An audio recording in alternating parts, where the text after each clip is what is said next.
මොන මගුලද මම යන්නේ කීයටද මෙනවා දැන් වෙලාව කීයද බලන්න. හරි හරි ඉතින් පොඩ්ඩක් පරක්කු වුණානේ. මම වෙද්දක් කරනවද මන් දන්නේ අපිට වැඩ දිනවා අපිට පරක් වෙනවා. යකෝ මු වැසුර පන්සලේ මම දැකලා ලොකු හවුද දැක දුරට මාරු ඩයිල් හමු මුට හැදිච්ච ගුලප්පු. හරි හරි ඉතින් දන්නේ නැද්ද? අපි මිනිස්සුනේ අපිට ශාරීරික අවශ්‍යතාව වුණා කියලා දේවල් තියෙනවා.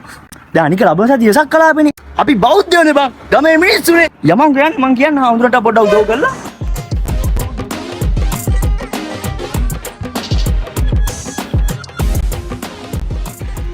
අපේ හමුදුරන්ගේ රෝඩාවනේ බා.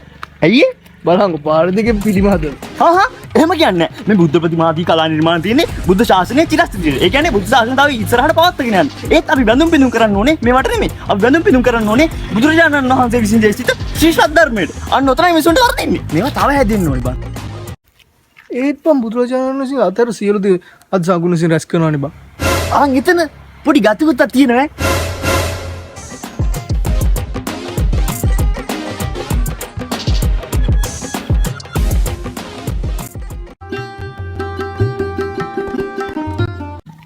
මේ මං ආපු වැඩි නම් හරි.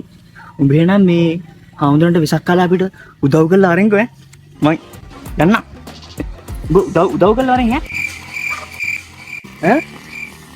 උගේ හරි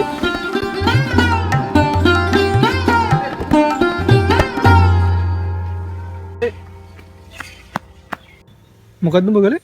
ඈ මොකද්ද ඔබ කළේ? ගල්න ගඟෙන් දියදෝතක් ගත්තට පව් සිද්ධ වෙන්නේ නෑ බං.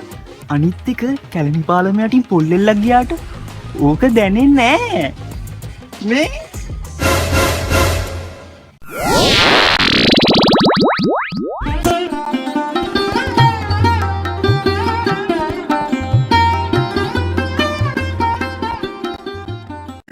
අපි මිනිස්සුනේ අපිට ශාරීරික අවශ්‍යතාව වුණා කියලා දේවල් තියෙනවා.